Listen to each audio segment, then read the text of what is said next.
Chapter 18, in which Phileas Fogg, Passepartout, and Fix go each about his business. The weather was bad during the latter days of the voyage.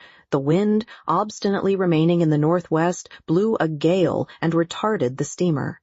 The Rangoon rolled heavily, and the passengers became impatient of the long, monstrous waves which the wind raised before their path.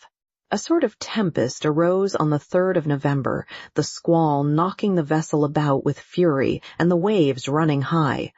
The Rangoon reefed all her sails, and even the rigging proved too much, whistling and shaking amid the squall. The steamer was forced to proceed slowly, and the captain estimated that she would reach Hong Kong 20 hours behind time and more if the storm lasted.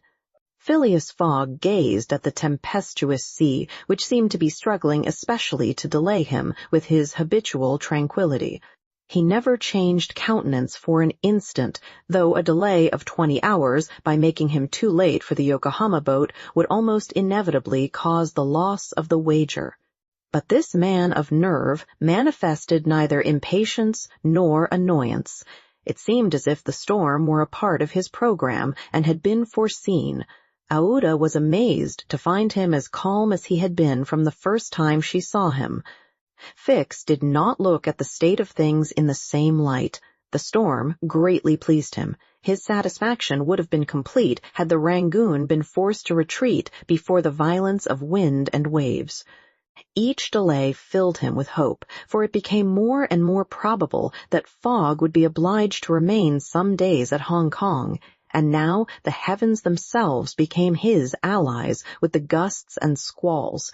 It mattered not that they made him seasick. He made no account of this inconvenience, and, whilst his body was writhing under their effects, his spirit bounded with hopeful exultation. Passepartout was enraged beyond expression by the unpropitious weather. Everything had gone so well till now. Earth and sea had seemed to be at his master's service. Steamers and railways obeyed him. Wind and steam united to speed his journey. Had the hour of adversity come, Passepartout was as much excited as if the 20,000 pounds were to come from his own pocket. The storm exasperated him, the gale made him furious, and he longed to lash the obstinate sea into obedience. Poor fellow! Fix carefully concealed from him his own satisfaction, for, had he betrayed it, Passepartout could scarcely have restrained himself from personal violence. Passepartout remained on deck as long as the tempest lasted, being unable to remain quiet below, and taking it into his head to aid the progress of the ship by lending a hand with the crew. He overwhelmed the captain, officers, and sailors, who could not help laughing at his impatience, with all sorts of questions. He wanted to know exactly how long the storm was going to last, whereupon he was referred to the barometer, which seemed to have no intention of rising.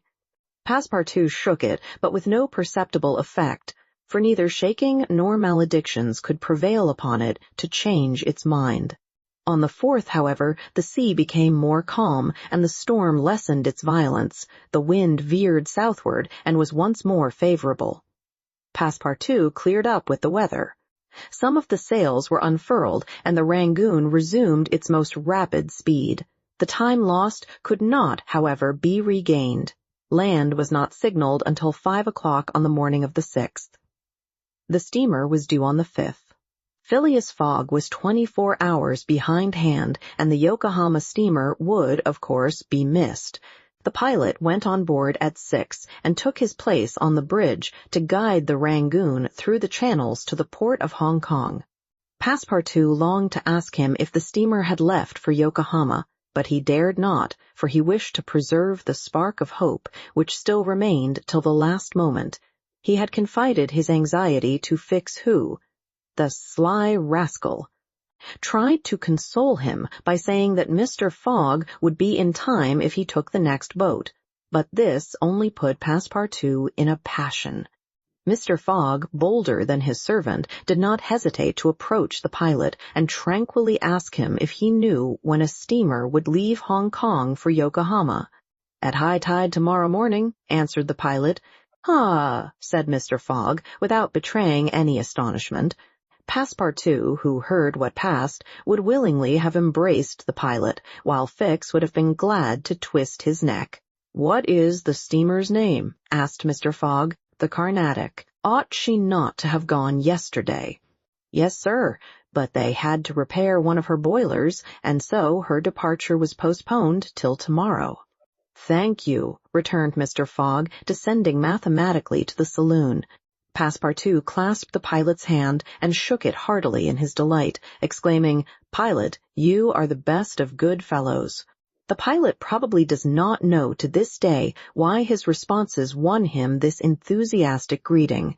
He remounted the bridge and guided the steamer through the flotilla of junks, tankas, and fishing boats which crowd the harbor of Hong Kong. At 1 o'clock, the Rangoon was at the quay, and the passengers were going ashore. Chance had strangely favored Phileas Fogg, for had not the Carnatic been forced to lie over for repairing her boilers, she would have left on the 6th of November, and the passengers for Japan would have been obliged to await for a week the sailing of the next steamer. Mr. Fogg was, it is true, 24 hours behind his time, but this could not seriously imperil the remainder of his tour. The steamer which crossed the Pacific from Yokohama to San Francisco made a direct connection with that from Hong Kong, and it could not sail until the latter reached Yokohama. And if Mr. Fogg was 24 hours late on reaching Yokohama, this time would no doubt be easily regained in the voyage of 22 days across the Pacific. He found himself, then, about 24 hours behindhand, 35 days after leaving London. The Carnatic was announced to leave Hong Kong at 5 the next morning. Mr. Fogg had 16 hours in which to attend to his business there, which was to deposit Aouda safely with her wealthy relative. On landing, he conducted her to a palanquin, in which they repaired to the club hotel. A room was engaged for the young woman, and Mr. Fogg, after seeing that she wanted for nothing, set out in search of her cousin G.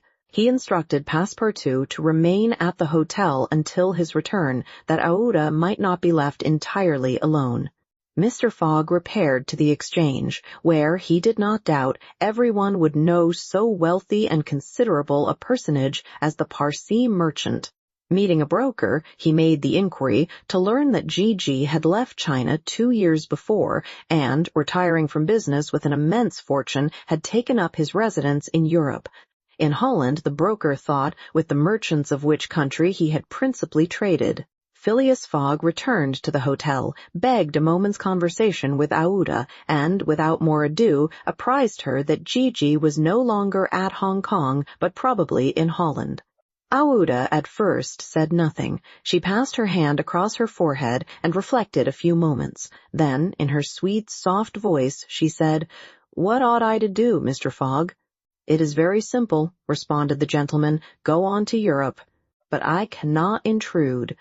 "You do not intrude, nor do you in the least embarrass my project." Passepartout. "Monsieur, go to the Carnatic and engage 3 cabins." Passepartout, delighted that the young woman, who was very gracious to him, was going to continue the journey with them, went off at a brisk gait to obey his master's order. Chapter 19, in which Passepartout takes a too great interest in his master, and what comes of it. Hong Kong is an island which came into the possession of the English by the Treaty of Nankin after the War of 1842, and the colonizing genius of the English has created upon it an important city and an excellent port. The island is situated at the mouth of the Canton River and is separated by about 60 miles from the Portuguese town of Macau on the opposite coast. Hong Kong has beaten Macau in the struggle for the Chinese trade, and now the greater part of the transportation of Chinese goods finds its depot at the former place. Docks, hospitals, wharves, a Gothic cathedral, a government house, macadamized streets give to Hong Kong the appearance of a town in Kent or Surrey transferred by some strange magic to the antipodes. Passepartout wandered, with his hands in his pockets, towards the Victoria Port, gazing as he went at the curious palanquins and other modes of conveyance, and the groups of Chinese, Japanese, and Europeans who passed to and fro in the streets. Hong Kong seemed to him not unlike Bombay, Calcutta, and Singapore, since, like them, it betrayed everywhere the evidence of English supremacy. At the Victoria Port he found a confused mass of ships of all nations, English, French, American, and Dutch, men of war and trading vessels, Japanese and Chinese junks, sempas, tankas, and flower boats, which formed so many floating parterres. Passepartout noticed in the crowd a number of the natives who seemed very old and were dressed in yellow. On going into a barber's to get shaved, he learned that these ancient men were all at least 80 years old, at which age they are permitted to wear yellow, which is the imperial color.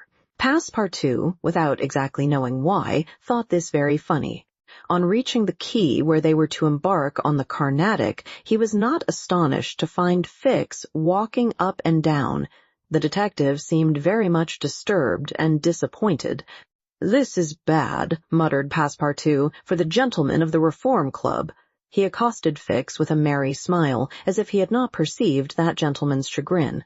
The detective had, indeed, good reasons to inveigh against the bad luck which pursued him. The warrant had not come.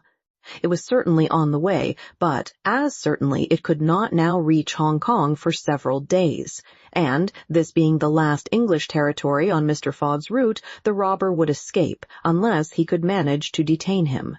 "Well, Monsieur Fix," said Passepartout, "have you decided to go with us so far as America?" "Yes," returned Fix, through his set teeth. "Good," exclaimed Passepartout, laughing heartily. "I knew you could not persuade yourself to separate from us. Come and engage your berth." They entered the steamer office and secured cabins for 4 persons. The clerk, as he gave them the tickets, informed them that, the repairs on the Carnatic having been completed, the steamer would leave that very evening, and not next morning, as had been announced. "That will suit my master all the better," said Passepartout. "I will go and let him know." Fix now decided to make a bold move. He resolved to tell Passepartout all. It seemed to be the only possible means of keeping Phileas Fogg several days longer at Hong Kong. He accordingly invited his companion into a tavern, which caught his eye on the quay. On entering, they found themselves in a large room, handsomely decorated, at the end of which was a large camp bed furnished with cushions. Several persons lay upon this bed in a deep sleep.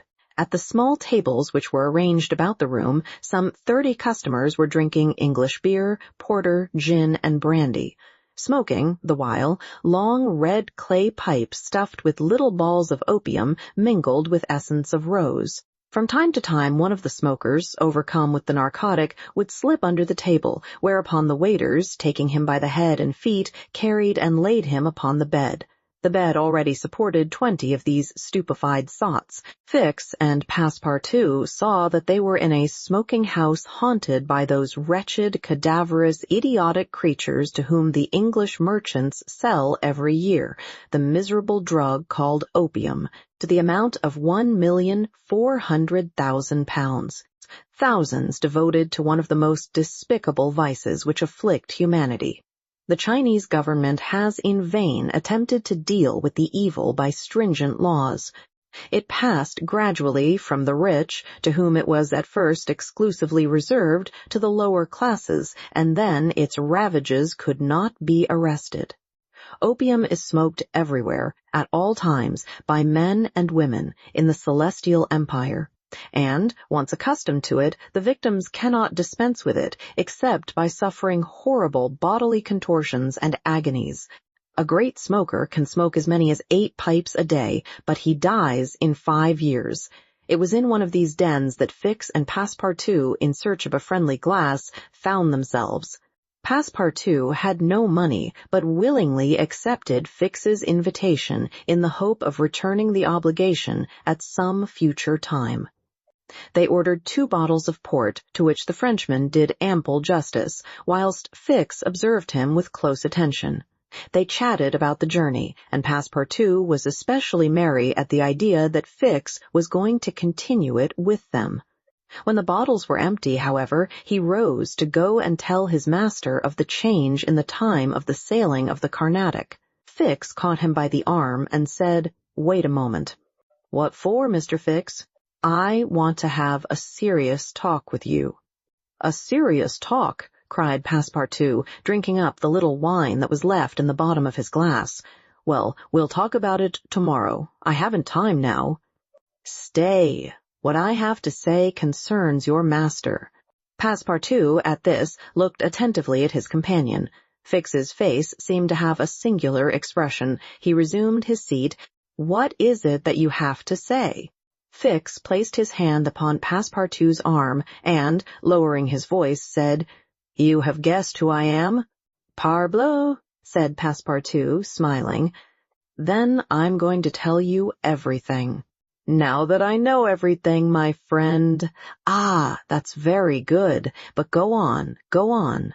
First, though, let me tell you that those gentlemen have put themselves to a useless expense." "Useless?" said Fix. "You speak confidently. It's clear that you don't know how large the sum is." "Of course I do," returned Passepartout. £20,000. "55,000, answered Fix, pressing his companion's hand. "What?" cried the Frenchman. "Has Monsieur Fogg dared? £55,000. "Well, there's all the more reason for not losing an instant," he continued, getting up hastily. Fix pushed Passepartout back in his chair and resumed, £55,000, and if I succeed, I get £2,000. If you'll help me, I'll let you have 500 of them." "Help you?" cried Passepartout, whose eyes were standing wide open. "Yes, help me keep Mr. Fogg here for 2 or 3 days. Why, what are you saying? Those gentlemen are not satisfied with following my master and suspecting his honor, but they must try to put obstacles in his way. I blush for them." "What do you mean?" "I mean that it is a piece of shameful trickery. They might as well waylay Mr. Fogg and put his money in their pockets." "That's just what we count on doing." "It's a conspiracy, then," cried Passepartout, who became more and more excited as the liquor mounted in his head, for he drank without perceiving it. "A real conspiracy, and gentlemen, too. Bah!" Fix began to be puzzled. "Members of the Reform Club," continued Passepartout, "you must know, Monsieur Fix, that my master is an honest man, and that when he makes a wager he tries to win it fairly." "But who do you think I am?" asked Fix, looking at him intently. "Parbleu! An agent of the members of the Reform Club sent out here to interrupt my master's journey. But, though I found you out some time ago, I've taken good care to say nothing about it to Mr. Fogg." "He knows nothing, then?" "Nothing," replied Passepartout, again emptying his glass. The detective passed his hand across his forehead, hesitating before he spoke again. What should he do? Passepartout's mistake seemed sincere, but it made his design more difficult. It was evident that the servant was not the master's accomplice, as Fix had been inclined to suspect. "Well," said the detective to himself, "as he is not an accomplice, he will help me." He had no time to lose. Fogg must be detained at Hong Kong, so he resolved to make a clean breast of it. "Listen to me," said Fix abruptly. "I am not, as you think, an agent of the members of the Reform Club." "Bah!" retorted Passepartout with an air of raillery. "I am a police detective, sent out here by the London office." "You? A detective?" "I will prove it. Here is my commission." Passepartout was speechless with astonishment when Fix displayed this document, the genuineness of which could not be doubted. "Mr. Fogg's wager," resumed Fix, "is only a pretext, of which you and the gentlemen of the Reform are dupes. He had a motive for securing your innocent complicity." "But why?" "Listen. On the 28th of last September, a robbery of £55,000 was committed at the Bank of England by a person whose description was fortunately secured. Here is his description. It answers exactly to that of Mr. Phileas Fogg." "What nonsense!" cried Passepartout, striking the table with his fist. "My master is the most honorable of men." "How can you tell? You know scarcely anything about him. You went into his service the day he came away, and he came away on a foolish pretext, without trunks, and carrying a large amount in banknotes. And yet you are bold enough to assert that he is an honest man."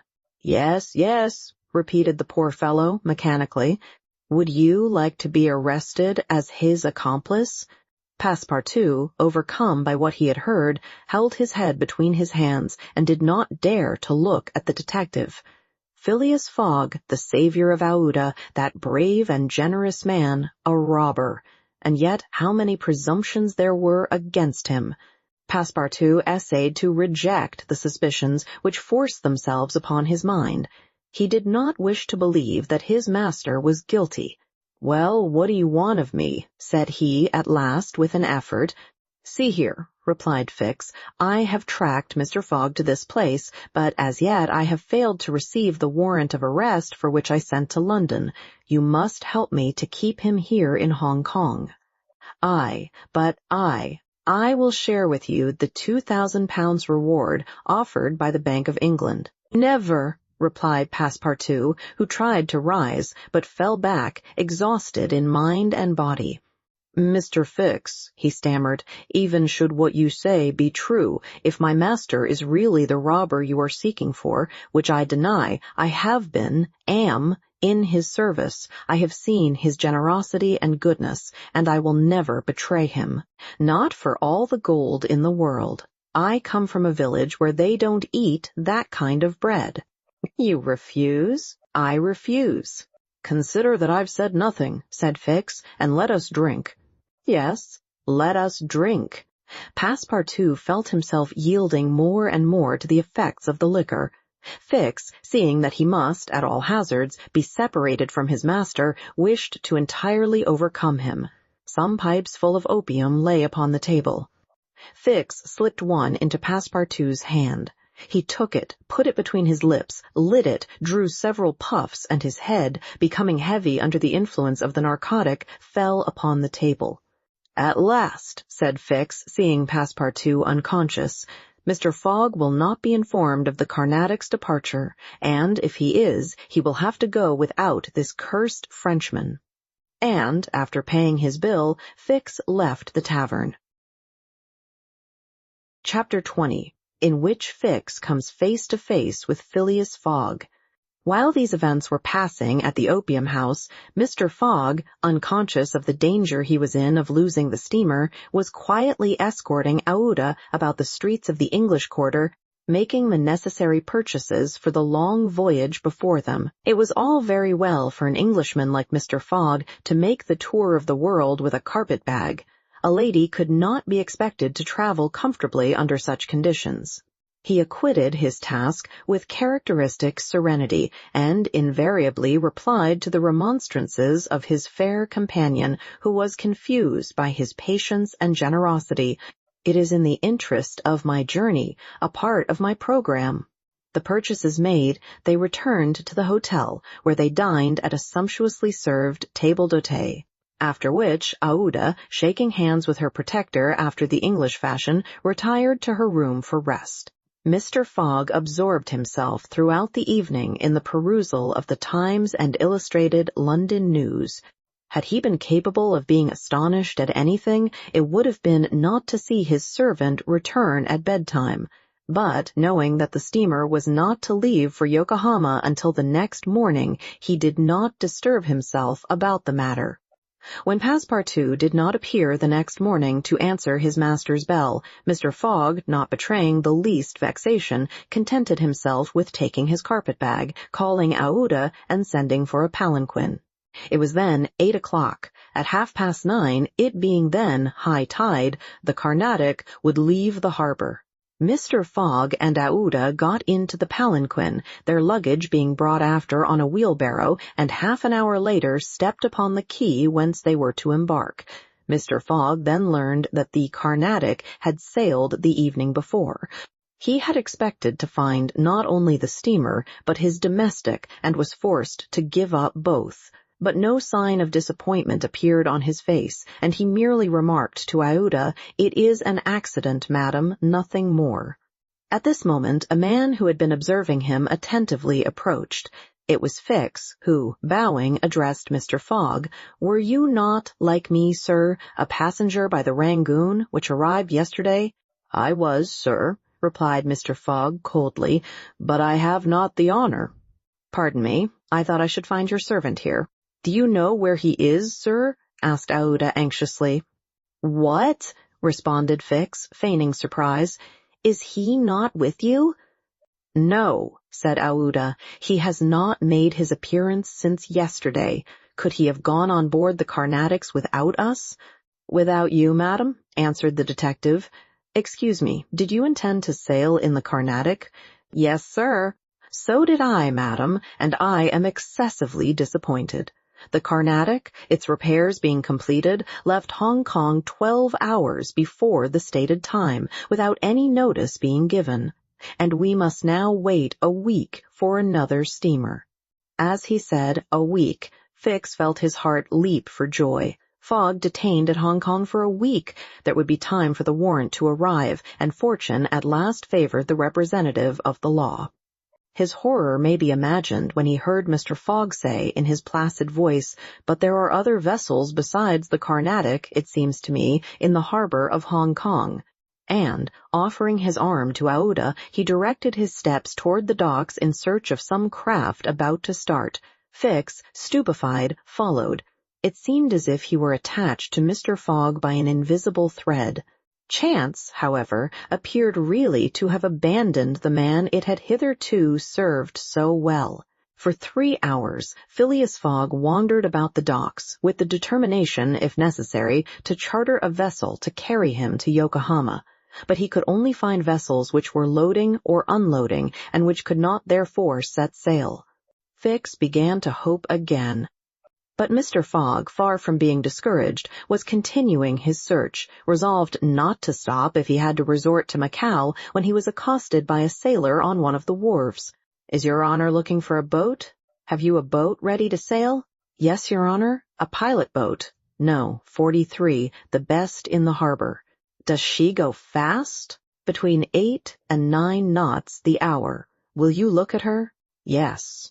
"Your honor will be satisfied with her. Is it for a sea excursion?" "No, for a voyage." "A voyage?" "Yes. Will you agree to take me to Yokohama?" The sailor leaned on the railing, opened his eyes wide, and said, "Is your honor joking?" "No. I have missed the Carnatic, and I must get to Yokohama by the 14th at the latest to take the boat for San Francisco." "I am sorry," said the sailor, "but it is impossible. I offer you £100 per day, and an additional reward of £200 if I reach Yokohama in time." "Are you in earnest?" "Very much so." The pilot walked away a little distance and gazed out to sea, evidently struggling between the anxiety to gain a large sum and the fear of venturing so far. Fix was in mortal suspense. Mr. Fogg turned to Aouda and asked her, "You would not be afraid, would you, madam?"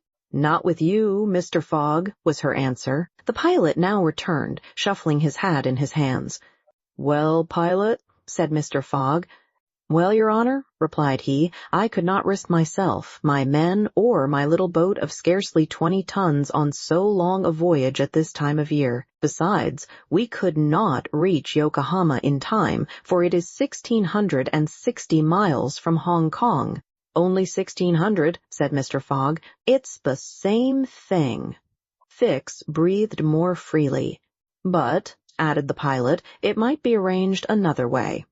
Fix ceased to breathe at all. "How?" asked Mr. Fogg. "By going to Nagasaki, at the extreme south of Japan, or even to Shanghai, which is only 800 miles from here." In going to Shanghai, we should not be forced to sail wide of the Chinese coast, which would be a great advantage, as the currents run northward and would aid us. Pilot, said Mr. Fogg, I must take the American steamer at Yokohama and not at Shanghai or Nagasaki. Why not? Returned the pilot. The San Francisco steamer does not start from Yokohama. It puts in at Yokohama and Nagasaki, but it starts from Shanghai. You are sure of that? Perfectly. And when does the boat leave Shanghai? On the 11th, at 7 in the evening. We have, therefore, 4 days before us, that is, 96 hours, and in that time, if we had good luck and a southwest wind and the sea was calm, we could make those 800 miles to Shanghai. And you could go. In an hour, as soon as provisions could be got aboard and the sails put up. It is a bargain. Are you the master of the boat? Yes. John Bunsby, master of the Tankadere. Would you like some earnest money? If it would not put your honor out. Here are 200 pounds on account, sir, added Phileas Fogg, turning to Fix, if you would like to take advantage. Thanks, sir. I was about to ask the favor. Very well. In half an hour we shall go on board. But poor Passepartout? Urged Aouda, who was much disturbed by the servant's disappearance. I shall do all I can to find him, replied Phileas Fogg. While Fix, in a feverish, nervous state, repaired to the pilot boat, the others directed their course to the police station at Hong Kong. Phileas Fogg there gave Passepartout's description and left a sum of money to be spent in the search for him. The same formalities having been gone through at the French consulate, and the palanquin having stopped at the hotel for the luggage which had been sent back there, they returned to the wharf. It was now 3 o'clock, and pilot boat number 43, with its crew on board and its provisions stored away, was ready for departure. The Tankadere was a neat little craft of 20 tons, as gracefully built as if she were a racing yacht. Her shining copper sheathing, her galvanized ironwork, her deck, white as ivory, betrayed the pride taken by John Bunsby in making her presentable.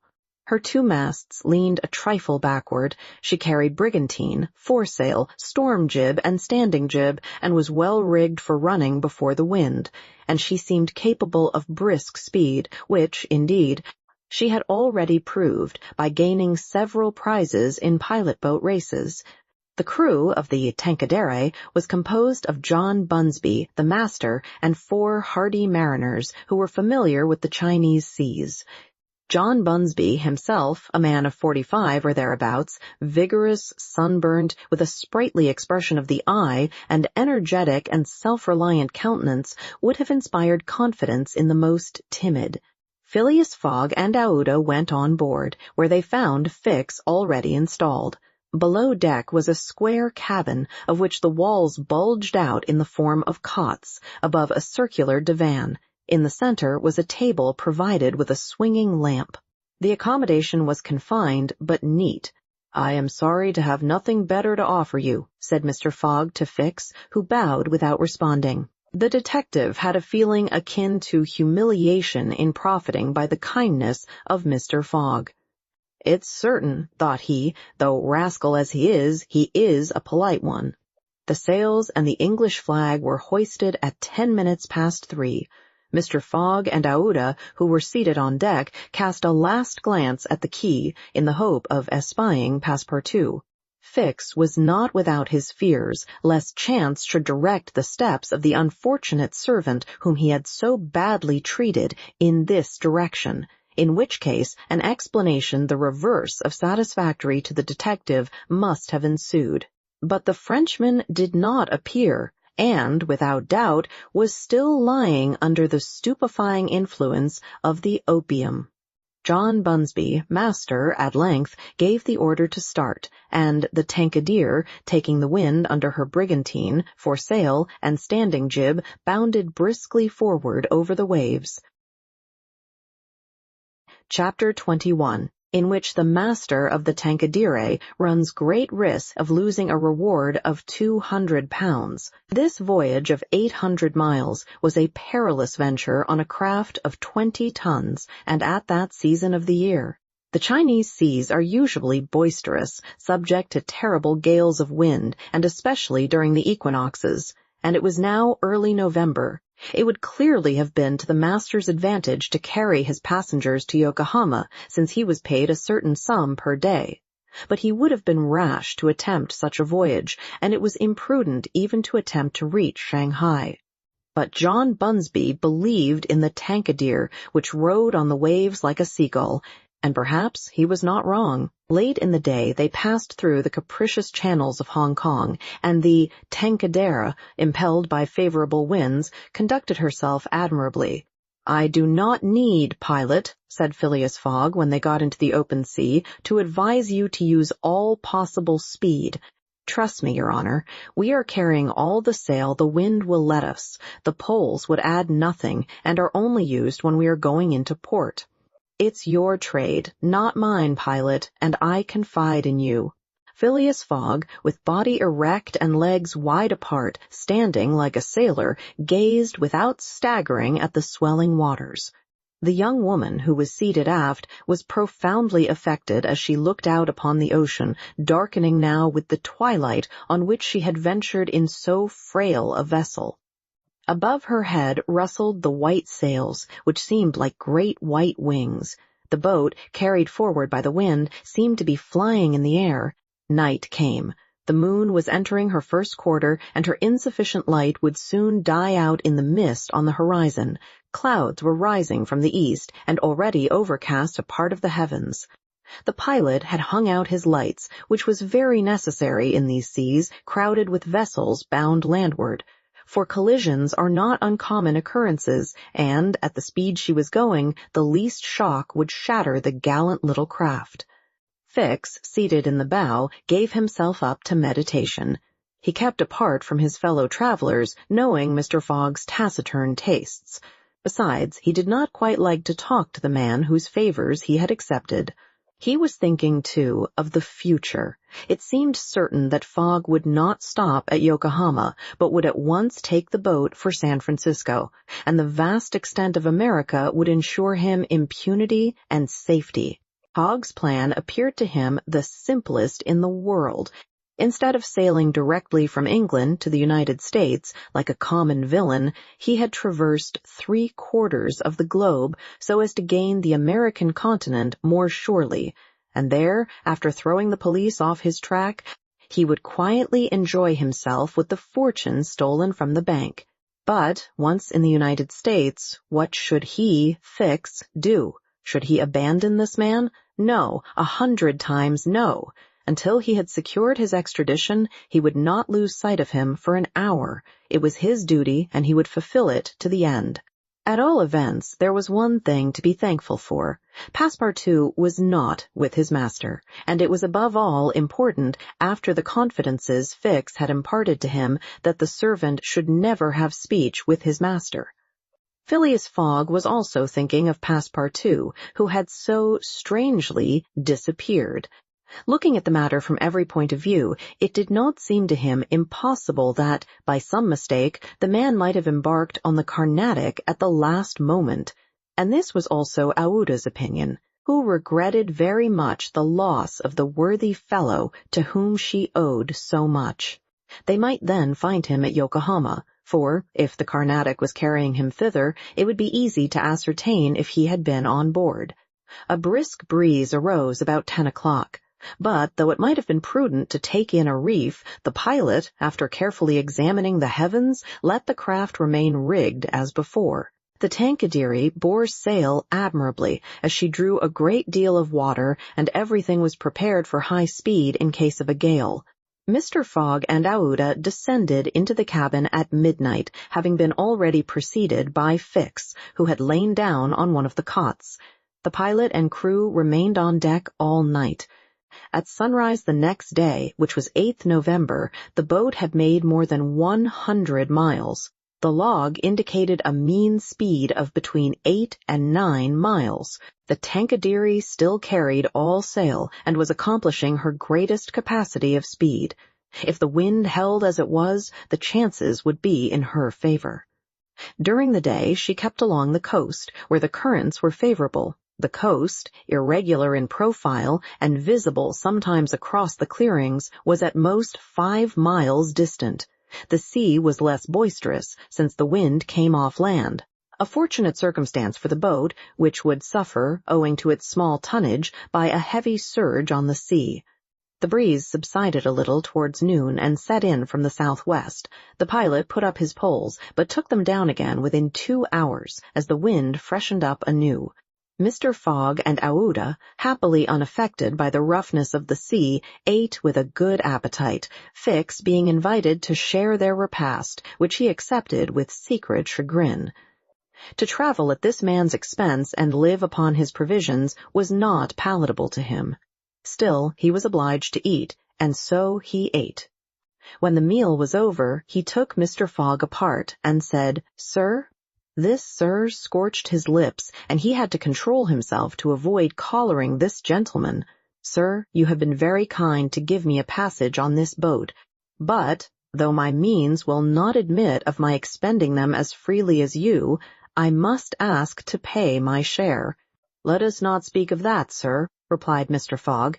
"But if I insist—" "No, sir," repeated Mr. Fogg in a tone which did not admit of a reply. "This enters into my general expenses."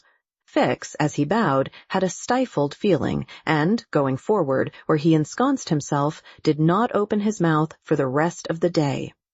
Meanwhile they were progressing famously, and John Bunsby was in high hope. He several times assured Mr. Fogg that they would reach Shanghai in time, to which that gentleman responded that he counted upon it.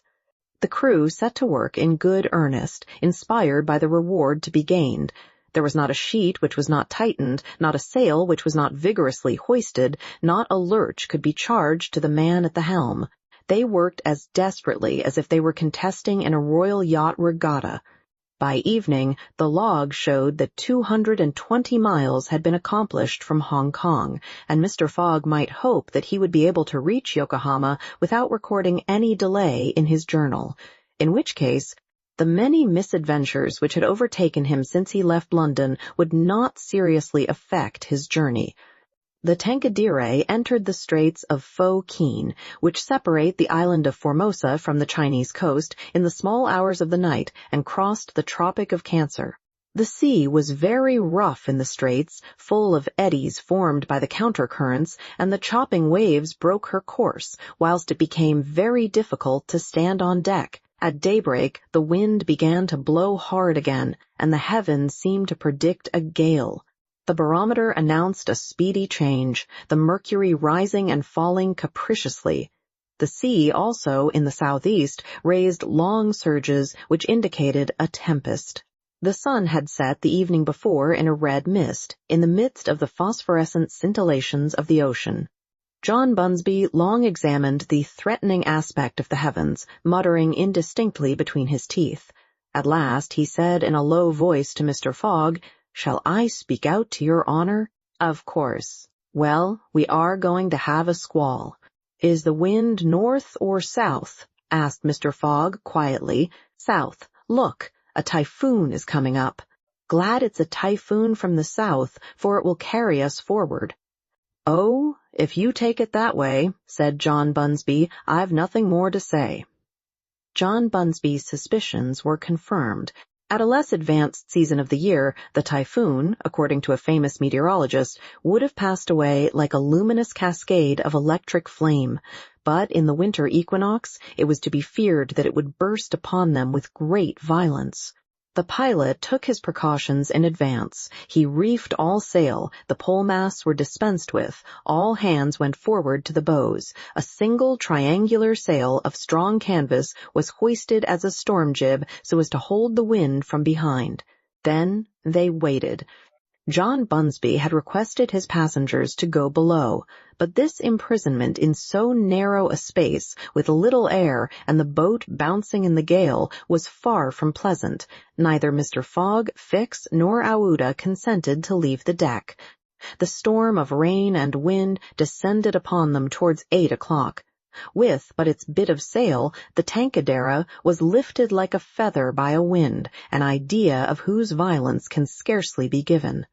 To compare her speed to 4 times that of a locomotive going on full steam would be below the truth.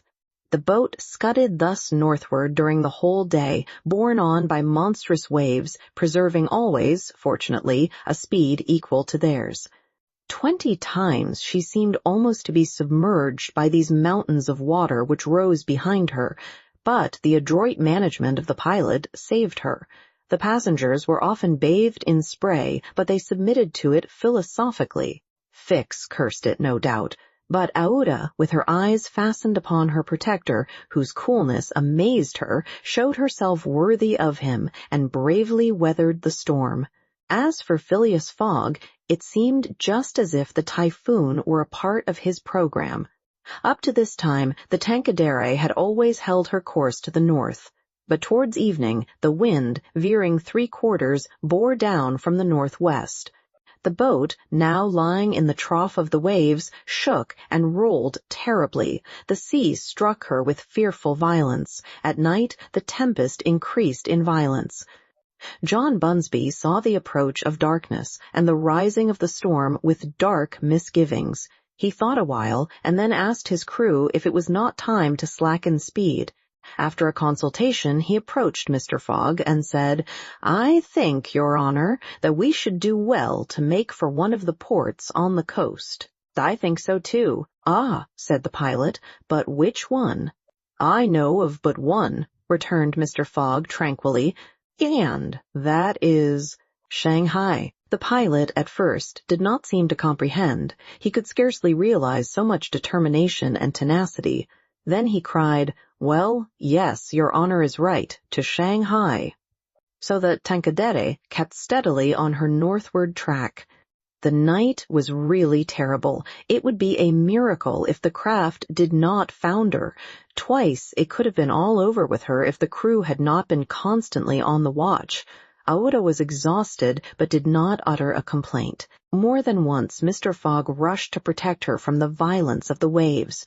Day reappeared. The tempest still raged with undiminished fury, but the wind now returned to the southeast.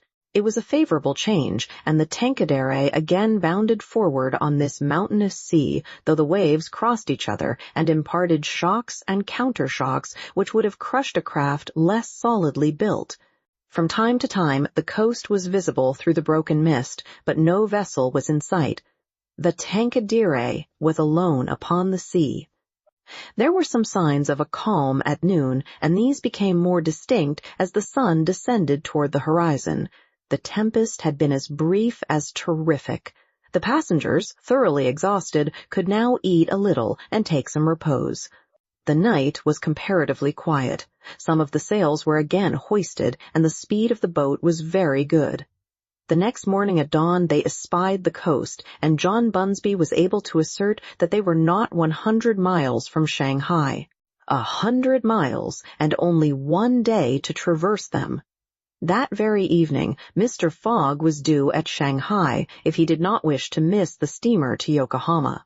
Had there been no storm, during which several hours were lost, they would be at this moment within 30 miles of their destination. The wind grew decidedly calmer, and happily the sea fell with it.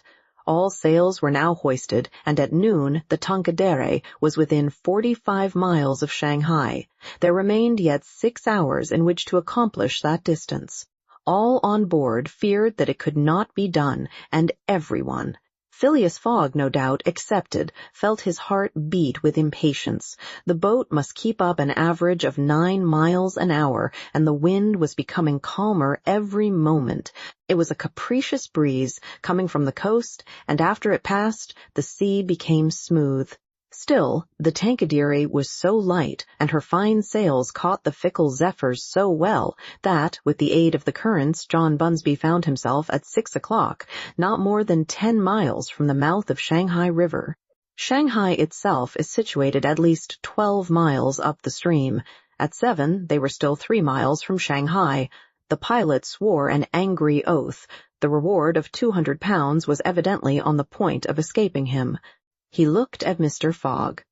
Mr. Fogg was perfectly tranquil, and yet his whole fortune was at this moment at stake. At this moment, also, a long black funnel, crowned with wreaths of smoke, appeared on the edge of the waters. It was the American steamer leaving for Yokohama at the appointed time. "Confound her!" cried John Bunsby, pushing back the rudder with a desperate jerk. "Signal her," said Phileas Fogg quietly.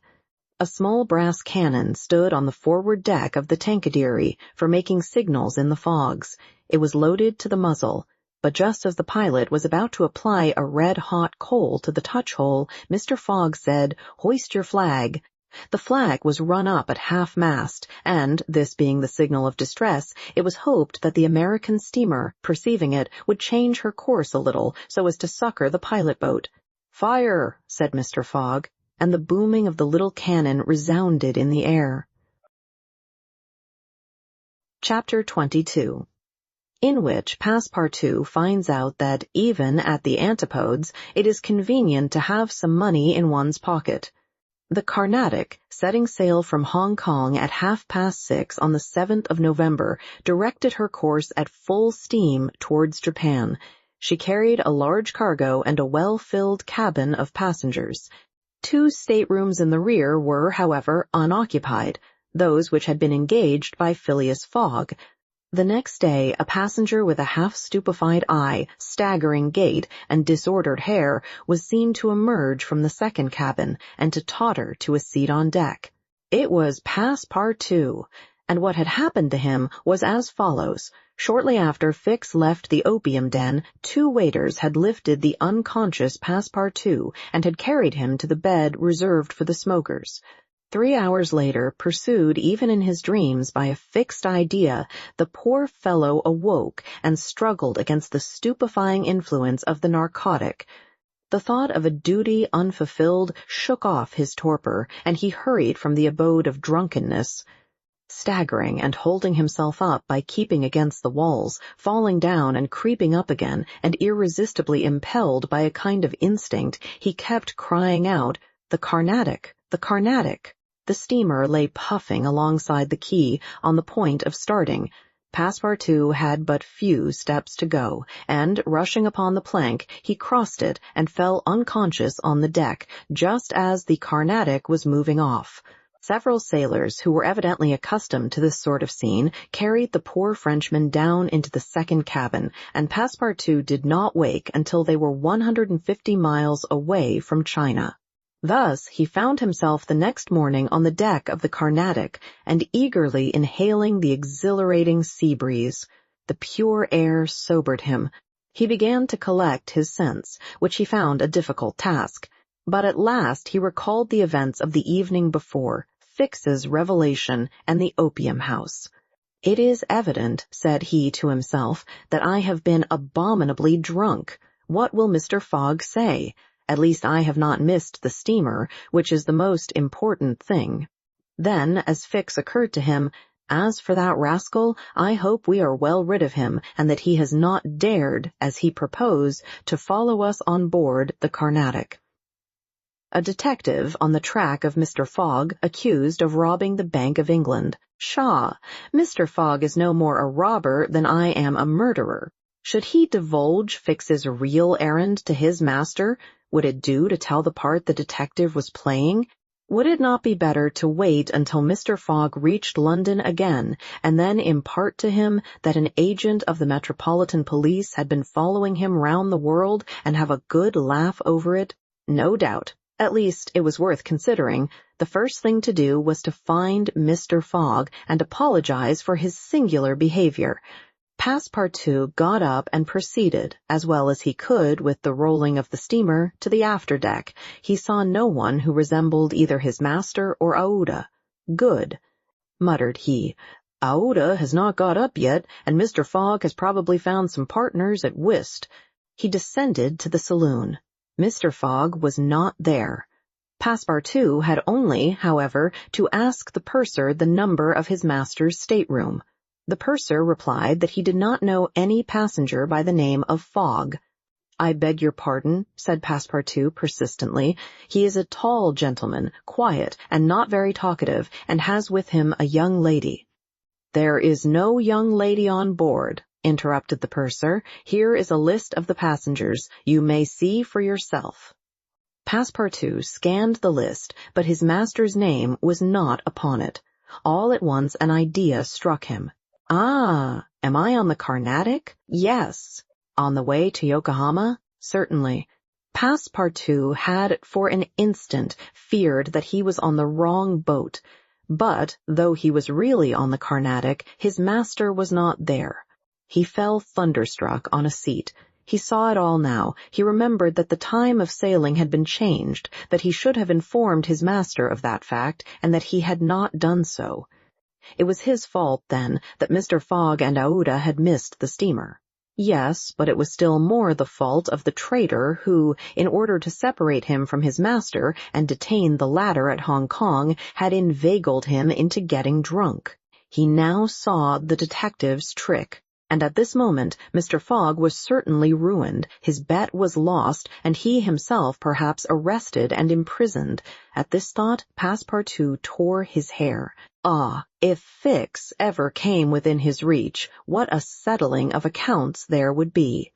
After his first depression, Passepartout became calmer and began to study his situation. It was certainly not an enviable one. He found himself on the way to Japan, and what should he do when he got there? His pocket was empty. He had not a solitary shilling, not so much as a penny. His passage had fortunately been paid for in advance, and he had 5 or 6 days in which to decide upon his future course. He fell to at meals with an appetite, and ate for Mr. Fogg, Aouda, and himself. He helped himself as generously as if Japan were a desert where nothing to eat was to be looked for. At dawn on the 13th, the Carnatic entered the port of Yokohama. This is an important port of call in the Pacific, where all the mail steamers and those carrying travelers between North America, China, Japan, and the Oriental Islands put in. It is situated in the Bay of Yedo and at but a short distance from that second capital of the Japanese Empire and the residence of the Tycoon, the civil emperor, before the Mikado, the spiritual emperor, absorbed his office in his own. The Carnatic anchored at the quay near the custom house in the midst of a crowd of ships bearing the flags of all nations. Passepartout went timidly ashore on this so curious territory of the Sons of the Sun. He had nothing better to do than, taking chance for his guide, to wander aimlessly through the streets of Yokohama. He found himself at first in a thoroughly European quarter, the houses having low fronts and being adorned with verandas, beneath which he caught glimpses of neat peristyles. This quarter occupied, with its streets, squares, docks, and warehouses, all the space between the promontory of the treaty and the river. Here, as at Hong Kong and Calcutta, were mixed crowds of all races, Americans and English, Chinamen and Dutchmen, mostly merchants ready to buy or sell anything. The Frenchman felt himself as much alone among them as if he had dropped down in the midst of Hottentots. He had, at least, one resource: to call on the French and English consuls at Yokohama for assistance. But he shrank from telling the story of his adventures, intimately connected as it was with that of his master, and before doing so he determined to exhaust all other means of aid. As chance did not favor him in the European quarter, he penetrated that inhabited by the native Japanese, determined, if necessary, to push on to Yedo. The Japanese quarter of Yokohama is called Benten, after the goddess of the sea, who is worshipped on the islands round about.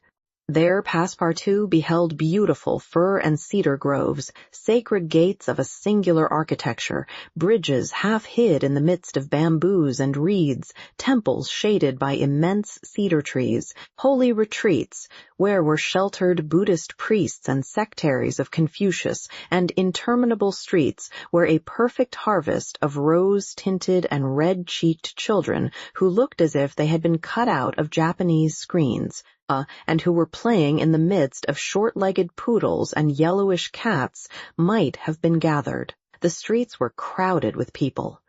Priests were passing in processions, beating their dreary tambourines. Police and custom-house officers with pointed hats encrusted with lac and carrying 2 sabers hung to their waists. Soldiers, clad in blue cotton with white stripes, and bearing guns. The Mikado's guards, enveloped in silken doubles, hauberks and coats of mail, and numbers of military folk of all ranks. For the military profession is as much respected in Japan as it is despised in China, went hither and thither in groups and pairs. Passepartout saw, too, begging friars, long-robed pilgrims, and simple civilians, with their warped and jet-black hair, big heads, long busts, slender legs, short stature, and complexions varying from copper color to a dead white, but never yellow. Like the Chinese, from whom the Japanese widely differ. He did not fail to observe the curious equipages, carriages and palanquins, barrows supplied with sails, and litters made of bamboo, nor the women, whom he thought not especially handsome, who took little steps with their little feet, whereon they wore canvas shoes, straw sandals, and clogs of worked wood, and who displayed tight-looking eyes, flat chests, teeth fashionably blackened, and gowns crossed with silken scarfs, tied in an enormous knot behind an ornament which the modern Parisian ladies seem to have borrowed from the dames of Japan. Passepartout wandered for several hours in the midst of this motley crowd, looking in at the windows of the rich and curious shops, the jewelry establishments glittering with quaint Japanese ornaments, the restaurants decked with streamers and banners, the tea-houses where the odorous beverage was being drunk with sake, a liquor concocted from the fermentation of rice, and the comfortable smoking-houses where they were puffing, not opium, which is almost unknown in Japan, but a very fine, stringy tobacco. He went on till he found himself in the fields, in the midst of vast rice plantations. There he saw dazzling camellias expanding themselves, with flowers which were giving forth their last colors and perfumes, not on bushes, but on trees, and within bamboo enclosures, cherry, plum, and apple trees, which the Japanese cultivate rather for their blossoms than their fruit, and which queerly fashioned grinning scarecrows protected from the sparrows, pigeons, ravens, and other voracious birds. On the branches of the cedars were perched large eagles. Amid the foliage of the weeping willows were herons, solemnly standing on one leg, and on every hand were crows, ducks, hawks, wild birds, and a multitude of cranes, which the Japanese consider sacred and which to their minds symbolize long life and prosperity. As he was strolling along, Passepartout espied some violets among the shrubs. "Good," said he, "I'll have some supper." But, on smelling them, he found that they were odorless. No chance there, thought he. The worthy fellow had certainly taken good care to eat as hearty a breakfast as possible before leaving the Carnatic. But, as he had been walking about all day, the demands of hunger were becoming importunate. He observed that the butcher's stalls contained neither mutton, goat, nor pork, and, knowing also that it is a sacrilege to kill cattle, which are preserved solely for farming, he made up his mind that meat was far from plentiful in Yokohama, nor was he mistaken. And, in default of butcher's meat, he could have wished for a quarter of wild boar or deer, a partridge or some quails, some game or fish, which, with rice, the Japanese eat almost exclusively. But he found it necessary to keep up a stout heart and to postpone the meal he craved till the following morning.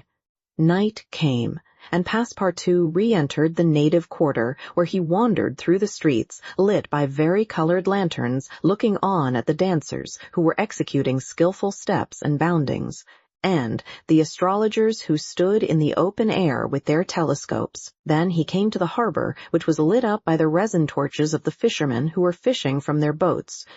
The streets at last became quiet, and the patrol, the officers of which, in their splendid costumes and surrounded by their suites, Passepartout thought seemed like ambassadors, succeeded the bustling crowd. Each time a company passed, Passepartout chuckled and said to himself, "Good, another Japanese embassy departing for Europe."